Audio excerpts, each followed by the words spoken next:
In the headlines tonight, just where is North Korean leader Kim Jong-un? He's been missing in action for a month now and a no-show to one of the ruling party's biggest celebrations today.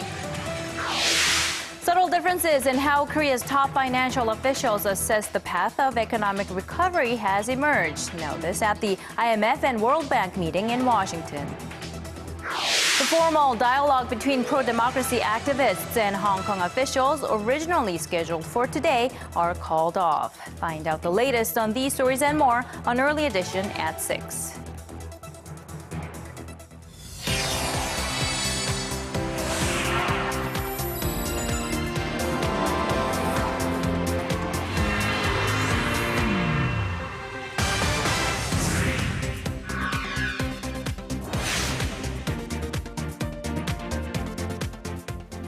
It's 6 p.m. on Friday, October 10th here in Korea. Live from Seoul, I'm Laah Hyun-kyung. And I'm Daniel Choy. Thank you for joining us.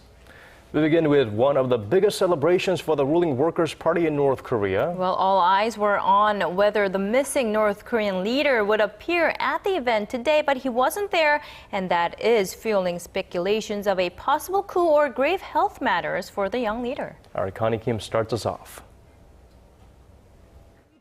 It was a no-show for the North Korean leader Kim Jong-un at one of the most important political events, the founding of the ruling Workers' Party. Kim's name was absent from a list of party officials who paid tribute to the late leaders Kim Il-sung and Kim Jong-il at the Kumsusan Palace of the Sun on this Friday. The young leader was previously spotted with a limp and last seen at a concert on September 3rd. But it's been more than a month now since Kim Jong-un's made a public appearance, and his absence at the key political anniversary is again fueling speculations of his whereabouts. Korean press reported earlier last month of Kim's possible hospitalization after receiving ankle surgery, or that he could be suffering from gout or diabetes. And with Kim's prolonged absence, the hunches are becoming more elaborate, with the latest pointed to Kim dealing with a speaking disorder due to a stroke. Meanwhile, others point to a possible military coup or even Ebola contraction. The South Korean government, however, has played down the significance of Kim Jong-un's no-show. Seoul's Unification Ministry spokesperson Im Byung-chul said the North Korean leader's rule is still in normal operation. He cited comments made by Kim Yang-gun, a high-level official from Pyongyang who made a surprise visit to the south last week, who said Kim was fine and healthy. Kim's absence is the longest he's been out of the public eye since taking over the regime in 2011. Connie Kim, Arirang News.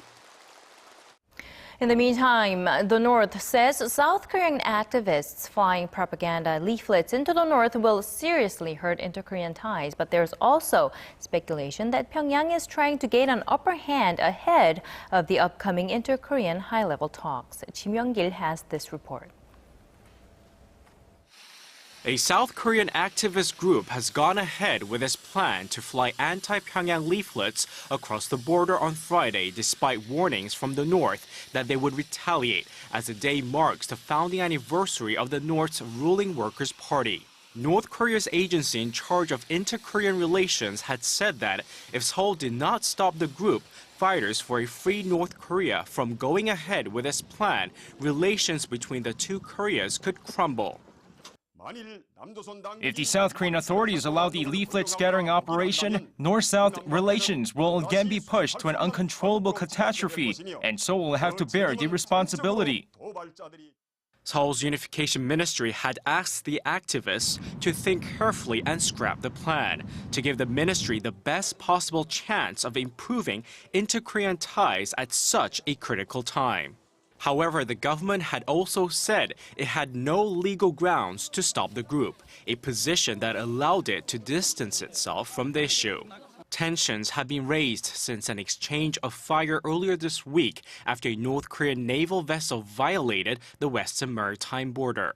Seoul sees the move as a way for Pyongyang to position itself favorably ahead of planned high-level talks between the two Koreas. The activist group, mostly composed of North Korean defectors, routinely flies propaganda leaflets across the border into the north, prompting protests by Pyongyang.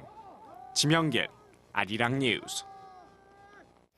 And North Korea has come up with its own human rights resolution for the United Nations. In a letter sent to all 193 UN delegations, North Korea stated it will present its own draft about its human rights conditions, as it believes an earlier resolution by the European Union comes as a form of immediate confrontation to the regime.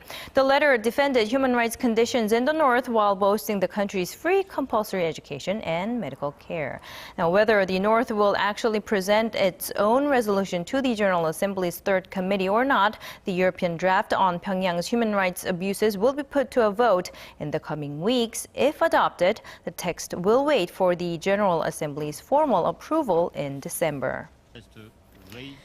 And staying with North Korea, the U.S. ambassador to South Korea says Washington is planning to test new forms of dialogue with the North. In a recent interview with the South Korean daily Chosunilbo, Sung Kim said the existing six-party framework is still valid, but the U.S. is willing to hold 3- or 4-way talks or even a bilateral meeting with Pyongyang. The two Koreas, the U.S., China, Japan, and Russia, were involved in the six-party talks aimed at denuclearizing North Korea, but those talks have been stalled since 2008. The interview comes as Kim is scheduled to end his term as the U.S. ambassador to South Korea later this month. So it appears the U.S. is open to different forms of dialogue, but that doesn't mean its North Korea policy will change. This was reaffirmed in an exclusive interview our Hwang Sung-hee had with a former senior U.S. diplomat. James Kelly says there's a reason why Pyongyang is turning to Seoul a lot more these days. It's interesting that with all the divisions in the American Congress, for example, they are unanimous on not wanting to give any money to North Korea. And as we've seen historically, when North Korea can't get anybody else to give them good things, they turn to their South Korean brothers. And this is good news, because any resolution of this issue is going to be done by Koreans on the Korean Peninsula, and not by Americans and not by Chinese. Now that China is sort of taking a bigger role in the international sanctions against the North, and it's also becoming pretty close with South Korea, do you think that Pyongyang would want to come back to the six-party talks, knowing that it might be outnumbered? North Korea has never wanted the six-party talks. Certainly at the early stages, it was much more of a 5+1. And when you really get into the issues, all 5 parties, not including North Korea, all 5 parties want a denuclearization of weapons on the Korean Peninsula. But I would say that the six-party talks was really the first time that South Korea had a prominent and equal position to everyone else. Based on your experience as a chief U.S. envoy to North Korea, you've led numerous nuclear talks. Do you think it's ever possible for North Korea to fully give up its nuclear program, or have we come too far to hope for that? It's possible, but it's not very likely. The nuclear program has benefits that have nothing to do with nuclear weapons or military deterrence or anything else. It is a vehicle that gets North Korea, that would otherwise be one of the more impoverished countries of the whole world, attention on the international stage that it couldn't get any other way. But I see the nuclear weapons question and the whole question of North Korea's isolation and its economic self-isolation from the rest of the world as very closely related problems. And so when you take care of one set of these problems, the others are going to become easier. If North Korea becomes seriously involved in world trade and interactions with other countries, it's going to be less interested in boasting about nuclear weapons that it may or may not have. Thank you, Mr. Kelly, for your time today. You're welcome. Thank you. Pleasure to be here.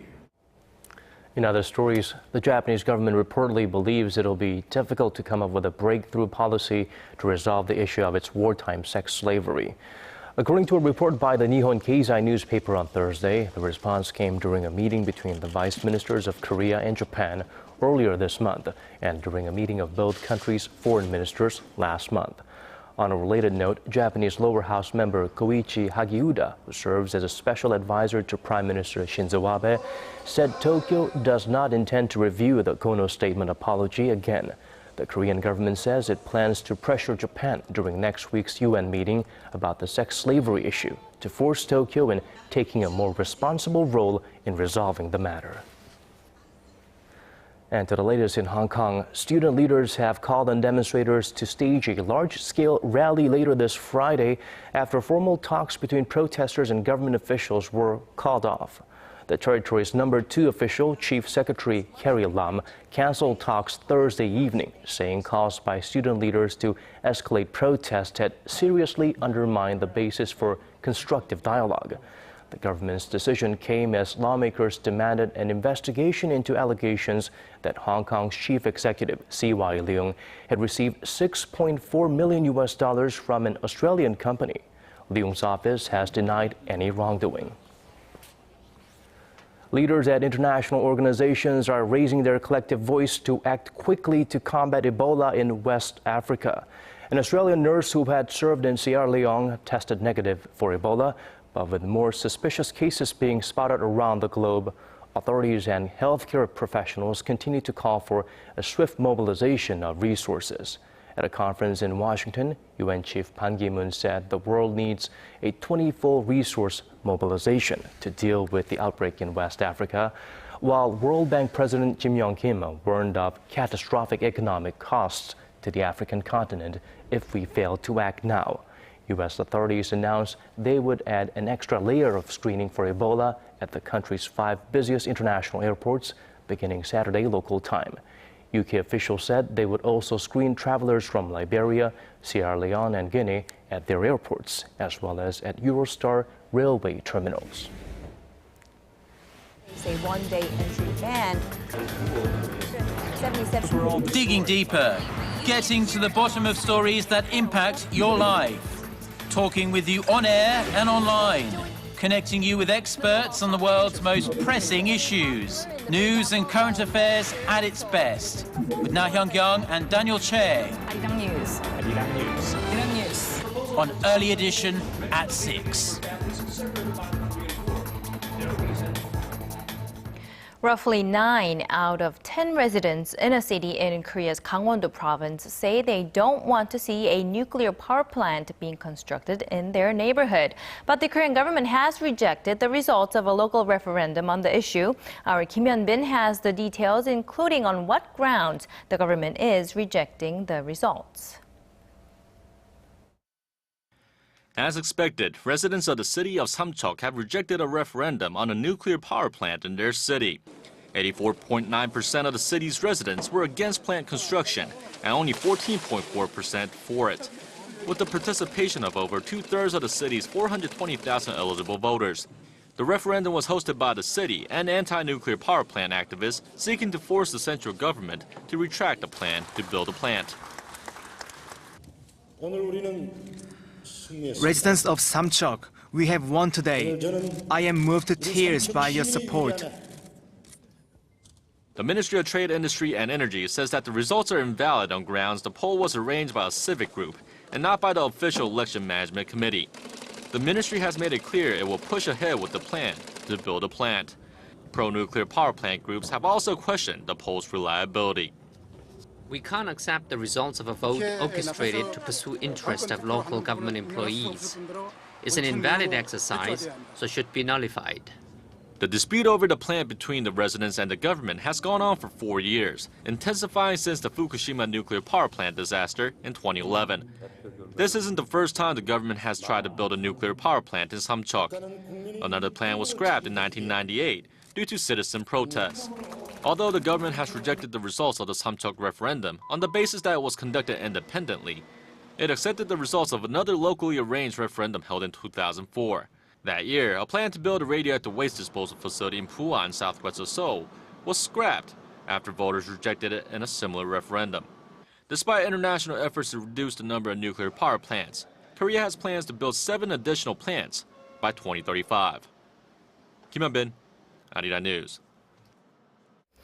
Korea's Board of Audit and Inspection has requested the government take a disciplinary action against some 50 officials for their lax response to April's Seoul ferry accident. Board asked the Maritime Ministry on Friday to take appropriate action against Coast Guard Commissioner General Kim Jong-un, who was found to have insufficiently led and managed the rescue operation. 4 other Coast Guard officials, including the head of the Vessel Traffic Control Center near Chindo, have been asked to be dismissed as well. After a month-long inspection, the audit board also submitted a report to Parliament about the government's lax handling and the state of Korea's passenger ferry safety management. Finance Minister Choi Kyung-won and Bank of Korea Governor Lee Ju-yeol are both attending the IMF and World Bank meeting in the United States. And experts say there is a subtle difference between how Korea's top 2 financial authorities see the right path of recovery for the Korean economy. Our Kim Ji-yeon has this report. Bank of Korea Governor Lee Ju-yeol said Thursday in Washington that lowering the country's main interest rate could not go so far as to induce economic growth on its own, suggesting that other measures will be needed. A rate cut could actually increase the country's debt in the long term, ultimately constraining domestic demand, since the policy would induce households and businesses to spend more despite their growing debt. Instead, Governor Lee highlighted the need to prioritize structural changes over monetary policies to bridge the gap between the manufacturing and service sectors and between large conglomerates and small and mid-sized companies. His comments come amid mounting pressure on the central bank to lower the country's benchmark interest rate from the current 2.25%, which was lowered 1/4 percentage point in August. The economic team, led by Finance Minister Choi Kyung-won, has called for stimulus measures to raise billions of US dollars of capital for its expansionary policies to boost economic growth. An economist from the Korea Institute of Finance says pursuing such aggressive policies without dealing with structural problems will lead to a similar case like Japan. Japan didn't address its structural problems while pursuing expansionary policies that work only for a short period of time. Its interest rate is currently near 0, while the country's debt expanded to a level that it can't handle. The Bank of Korea is expected to make a decision on the rate next Wednesday. Meanwhile, there are differences of opinion on how the Korean economy is doing. Finance Minister Choi Kyung-won says the economy will grow to the upper 3% range this year, while the BOK scaled back its previous projection to the mid 3% range. Kim Ji-yeon, Arirang News. Tech officials from nearly 200 countries will flock to Busan next week for the 2014 International Telecommunication Union meeting. The ITU is a UN-affiliated organization, and it's the first time Korea is hosting this conference after joining the group more than 50 years ago. Our Song Ji-sun has this report. It is the world's oldest international organization, originally established to promote cross-border cooperation in wire telegraphs. It is now high-tech, with an agenda that extends to managing satellite orbits. But advanced technology is no longer the only concern for the 193 countries that participate in the ITU plenipotentiary. Narrowing the information gap between nations is one task, as is sharing ICT policy experience and directions to set a common vision for the future by discussing issues like cybersecurity and child online protection. A day before the official kickoff of the ITU Plenipotentiary Conference, the annual ICT ministerial meeting, hosted by Korea for a decade now, will be held at Busan's APEC House under the theme The Future Role of ICT and Sustainable Development with Inclusive ICTs. Korea hopes to boast its reputation as an ICT powerhouse at this event. It will be a completely paperless conference where all participants will receive updated information on their tablet PCs and smartphones throughout the sessions. We've also set up giga-scale landlines and mobile connections for that. After hosting the event, the Korean government hopes the impression left on participants helps domestic ICT corporations expand their export channels. The Ministry of Science, ICT and Future Planning also seeks to use this opportunity to promote Seoul's creative economy models by encouraging small and mid-sized companies to exhibit their ideas and products at multiple expos held throughout the 3-week conference. 송지선, Arirang News. So we can't deny that we live in an era where the impact of the ever-advancing technology is being felt in every aspect of our daily lives. One example is when we listen to music. Right, everything is within a touch or a voice command away. And I'm willing to bet your salary that no teenager alive knows how to rewind a cassette tape using this pen. Well, anyway, our Shin Se-min has this report on the pros and cons of technological advancements in the music industry. Downloading and streaming services have given music lovers unlimited access to their favorite albums, but for the artists themselves, the technology is a double-edged sword. 4-time Grammy Award-winning record engineer Jimmy Douglas says the shift has made it much more difficult for musicians and record companies to generate profits. Even though we seem to have entered a new age where the record companies don't quite have the same hold, now the money's gotten away, and now the streaming people have hold of the money. So what happens, the little guy gets totally pushed out of the way, and the big guy is now making more money, which is great for them, but it's just inequitable. And while the effects of the fast-changing nature of technology has had negative effects, musicians have also used it to their advantage for free publicity. And sometimes it even leads to contracts with actual record labels. Such was the case with Eastern Sidekick, a Korean indie rock band. At first, we started out small, but after a couple of gigs at clubs in Hongdae and putting some of our performances online, the size of the crowds grew and grew, and this is where we are now. Count business manager Eric Sussman among those who have benefited from the changing times. Through a Kickstarter campaign along with the now famous Amanda Palmer, the duo raised more than $1 million in just 18 months. Sussman said similar campaigns could be a good fit for Korean musicians. Especially with how wired Korea is, it seems to me that getting the message out ought to be very easy. And the more people you reach, the higher your chances of finding the people that will support you. And in that sense, I think the market here is ripe for this kind of action. Insiders say newcomers will have to take full advantage of the technology already established in Korea to make themselves heard by the masses. Shin Se-min, Arirang News.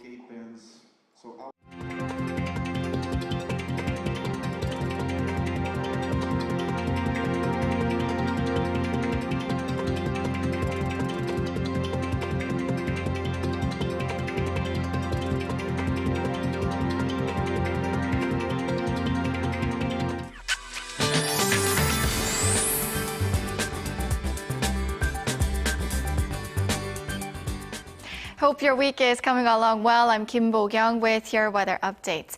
Today feels more like late summer rather than autumn, with daytime highs in most regions rising above 5 degrees, about 5 degrees above the seasonal average under clear skies as we head into the weekend. Numbers will drop into the low teens as the night progresses, so a jacket is a must when heading outdoors. Not all regions are enjoying the sunshine as it's raining along parts of the eastern coast due to an indirect effect of Typhoon Bongfong. Looking ahead to the weekend, we'll continue to see warm temperatures along with strong winds. Also, we have rain in store down south on Sunday, which should continue through Monday.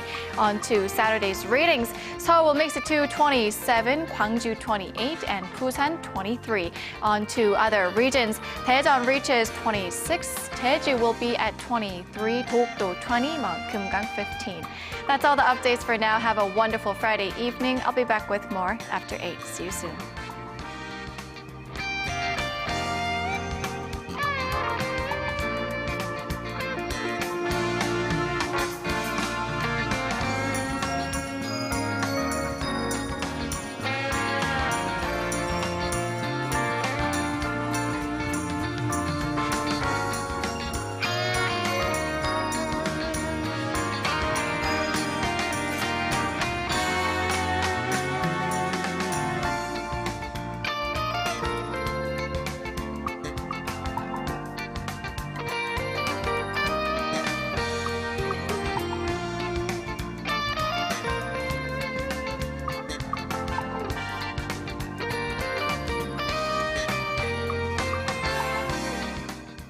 Well, that's all from us for this week. Thank you for staying with us. If you're watching from different time zones, as always, have a wonderful day. This has been Daniel Choy. And I'm Laah Hyun-kyung, wishing our viewers a joyful weekend. We'll see you back here next week. Until then, bye-bye.